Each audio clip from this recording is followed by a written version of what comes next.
Wait a minute, I hear something. Dr. Movie! Dr. Movie! Blueberry News! Dr. Movie! Dr. Movie! Yeah!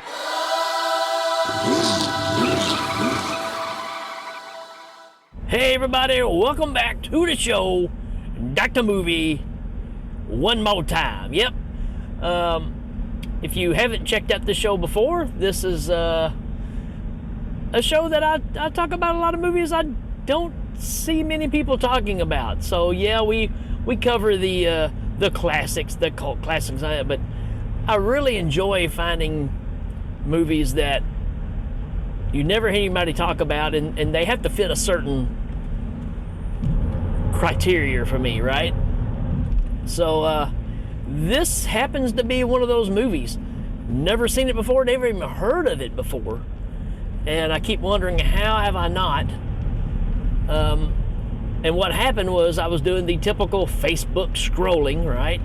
And somebody had posted the movie trailer for this one, and I was like, again, I was just dumbfounded. How have I not heard of this movie? Because there's actors in this that I like quite a bit, and so I had to dig it up. I had to do a little digging to actually find it. And what we are talking about is the 1976 horror/crime. We'll talk about that here in a little bit. The movie is Massacre at Central High. And again, I'm just blown away that I've never seen anything about this movie, and it pretty much was made for me. It is a Rick movie for sure. And so let's get into this a little bit. Whoa, wrong button. Let's see. Our synopsis is: after being maimed by bullies at a California high school, a new student decides to engineer acts of revenge. Yeah. So, again, kind of fitting in that sweet spot. I don't know how much you really want to classify this as a horror movie. I guess for 76 it may be, because we haven't quite hit the slasher age just yet. And yes, it's got some violent deaths in it for sure. But it plays more like over the edge, if you know what I'm talking about. It has a sense of just stuff going on at school. Matter of fact, there's not a single grown-up, a single parent, a single teacher even seen in this movie, which is something kind of odd. So, but yeah, let's dig a little further into this. I don't know if we have a wide. Yeah, we got a wide to watch. It is graphic, bleak, and suspenseful. Yeah, it can fit in any of those. Let's see, entertaining, thought-provoking, and well-developed characters. Recommended. You know what? I'm kind of showing my hand here a little beforehand, but yeah, that's kind of what I'm thinking too. Let's see, brutal, dramatic, and graphic for the time they had. For the time they had me screaming of joy and excitement. So many explosions. Boy, ain't that the truth. And 6.1 out of 10. Yeah, I can get behind that for a movie that really is, I've never even seen the first thing of. Yeah, I'll take that all day long. Let's talk about our cast. There's some names here, you know. Our main character, David, is played by Daryl Morey. Mostly did TV shows, Joni Love Chachi. I mean, he never was a main character, just always kind of a side character kind of thing. But we got Robert Carradine in this. And I have to say, early Robert Carradine is starting to become a real favorite of mine. Of course, I loved him in, Revenge of the Nerds, but he's anything but in this movie. Even though he gets treated like one at the beginning, I think he's got it going on. We got Kimberly Beck in this. She has been in, let's see, Friday the 13th Part 4 is kind of what I know her from. She was in Roller Boogie, which myself and Court Psyops, we did a movie commentary for that over on Mental Rental. By the way, if you want to check out Mental Rental with me and the great Court Psyops, good buddy of mine, we have some fun together from time to time. We have a thing called Mental Rental that is on the Legion Podcast Patreon, and that's really the only place you can find that stuff. So do yourself a favor and check that out, because it's a hoot. What else? For the most part, that's kind of her run of stuff. We got Andrew Stevens. Now, Andrew Stevens, you can't confuse this guy for somebody else. It's a very distinct look. He's in a movie that I'm doing really soon on here by Brian De Palma called The Fury, and that's where I know him from the most. And I'm always tickled to see him in other stuff. But he plays Mark. He's David's best friend. And everybody else, you kind of got some other actors and actresses. I guess we just call them all actors now. Whatever. That have been in multitudes of TV shows, just kind of like side characters kind of things. But yeah, let's get into this one. David, new guy, coming to school, meets up with his old buddy Mark. And Mark's trying to get in with the cool guys. And they're kind of like the school council, right? They've even got their own lodge, or, a room with, where they just sit around and do nothing. But you want to talk about the meanest bunch of guys in school. These guys are it. So instead of being leadership that you can look up to, they pretty much run over everybody. Pushing people downstairs, bashing up their cars. These guys are bad. These guys are 80s bully bad, but there's a bunch of them, right? And Mark wants to be one of the cool kids and fits in, and he's got David, his new friend, that's moving in and starting at the school, and he's trying to convince him to get on board too, so they can be a part of this cool thing. So it's almost like Revenge of the Nerds again, right? Well, it starts off with this group of guys going out, and there's a guy at the school that's kind of a nerd, and he's driving this old beat-up car, and they make fun of his car all the time, and they end up taking this car, they all get in it, and they drive it, and they just bash it and tear it all to pieces. And David, the new guy, can already see through these guys. He does not like this at all.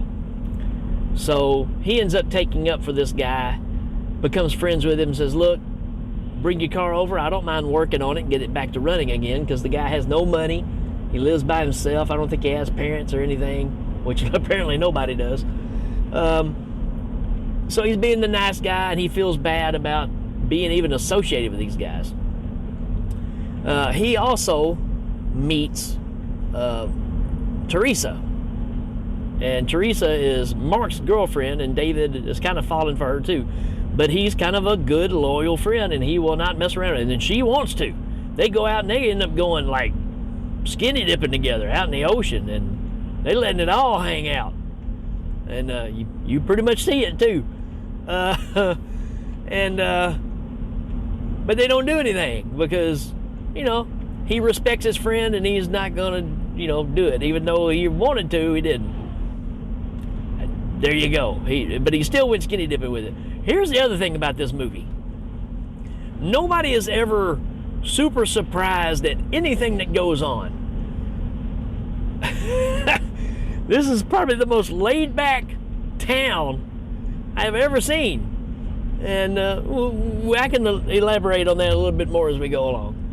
But before it's over, you end up, having, there's two girls that are friends of Teresa, and these thugs, they're in charge of the school, grab two of them, take them in a classroom, and decide, hey, they're just going to have their way with them. Teresa tries to go up and stop them. She gets pushed around. Then David shows up to save the day, and he goes in there and he whips all three of these guys. And again, Mark's not involved in this. Mark's staying clear. But David goes in and just wears these fellas out. And from there on, he's on the hit list, right? So one day, David is working on this guy's car, the one that, got tore up by these thugs. And they come into his shop or garage or whatever it is, and they end up dropping the car on David, and the front end of the car falls down on David's leg and pretty much breaks his leg, maims him, right? And from this point on, David's like, this has got to stop. So he plans out some stuff. And it takes you a little while to get there, but man, he just unloads.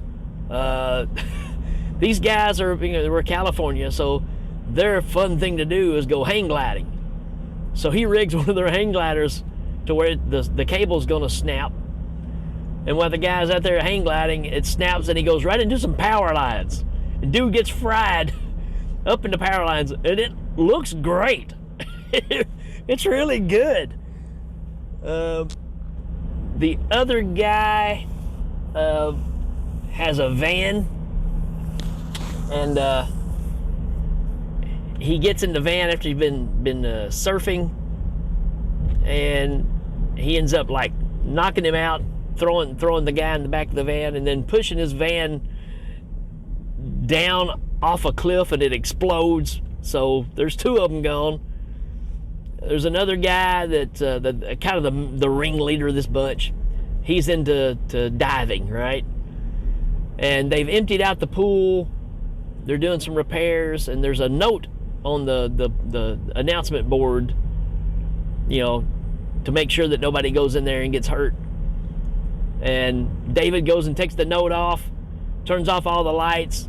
Dude gets up on the diving board up high, goes to jump, and he flips the lights on, and there's no water in the pool, and dude just cracks his neck at the bottom of the pool. And again, nobody reacts, right? So there's 3 people that go to this school that's been killed, and everybody's just like, yeah, okay. The whole school's there the next morning, and when they find the body, and they're just like, wow. But everybody at the school kind of knows who's behind all this, because he's been standing up for the nerds and the little people. So they start treating him well. And in the process, this is what's interesting about this movie. It's kind of like that deal that we talk about with, I don't know, it's a bad example, but when we talk about these terrorist groups, you cut off the head of the snake and it grows another head, right? Same deal here. I mean, it's all a struggle for power. So as soon as the 3 main bullies are gone, other bullies pop up, and they happen to be the same people that they picked on. So they get power hungry, and they start doing things to each other and getting violent with each other. And David's like, well, this isn't right either. So next thing you know, all these people are getting knocked off. And then it all kind of boils down to the night that they're going to have the school alumni prom, which means past, present, and future, well, not future, students from the school get together and have this prom together. So there's, older people there shaking the groove thing with the young kids. And David goes in there with some dynamite, and he's going to blow up the whole school with everybody in it.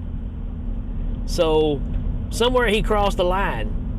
And but again, he has this thing for Teresa. And Teresa and Mark show up after they have a confrontation as well. And they try to stop him, and I'm just going to leave it right there. Some interesting things happen from that point that I don't want to ruin. But I will ruin one thing for you. At one point in the movie, Robert Carradine's character, Spoonie, remember the 2 girls that I said that the guys were having their way with earlier? Well, they become real good friends with Spoonie. They may have already been. Spoonie is obviously a hippified, pot smoker, one of those guys. And these 2 girls like hanging out with him. Well, they pitch a tent out in the wilderness, and the three of them are going to town. So David Carradine's getting it on here with some hotties. And again, you see more than you see more than you think you're going to see. So surprised at that. But then I think again they're kind of causing problems at the school too. So David does some Wile E. Coyote stuff, man, and he ends up using a stick of dynamite, and it makes this big boulder roll down a hill and crush them in the tent. I mean, I'm talking Wile E. Coyote here. Big, huge, round, big boulder coming down there and just crushing the tent with the three of them getting it on in there. Again, I'm amazed I don't know about this movie. So I'm so glad that I found it. And like I said, I don't want to ruin it. It may be a little hard to find. I had to do a lot of snooping. I can't tell you exactly where to find it. But look it up if you can. I think they did release it on Blu-ray. But I like this one. I really do. And like I said, you can kind of put this with Over the Edge and have those kind of back-to-back. And you got a pretty solid night. Here's an interesting fact. This movie was released in Italy called Sexy Blue Jeans. So somehow you go from Massacre at Central High to Sexy Blue Jeans, and they took the movie and put some porn in these spots where all this nakedness is. So they made it a porn flick. I don't know if they asked anybody or if they got the rights. You got me. But that kind of shocked me when I saw that. I don't have that version. I'm just saying apparently that's the story, and I'm sticking to it. So there you go, folks. I think you need to check this one out. If you like any of the stuff that you see me talk about on here, and you hear me talk about a Rick movie, this is it, right? It's like Tough Turf. You know, the James Spader movie. It's like Tough Turf, but in the 70s, but just as gruesome. And gruesome, not gruesome. Gruesome. So check this one out. Let me know what you think. I'm gonna give it a 4 out of 5. I really like this one. And the print is good. The shots are good. I'm really impressed with this one. So do yourself a favor, track it down, and let me know what you think about the ending of this one. Because again, it blows my mind how nobody reacts. The fact that they've had 3 people killed 1 week, one in a swimming pool at the school. Then you had 5 other kids get killed. Some of them in the school. One of them's locker blew up in their face and killed them. But a couple of nights later, they're still going to have this alumni prom. I love this aspect of this movie because it doesn't really matter. So I kind of have to rewind, right? Because I said there was no parents. There is the older people that are dancing. Don't know who they are. They're old alumni. That doesn't necessarily mean they're parents or what, but I have to take that back. But there is definitely no teachers. You don't see a single teacher in this movie. All right, folks, that's it for this one. Hope you get to check it out, and give me some requests of some stuff you want me to cover. And we will see you next time. Adios.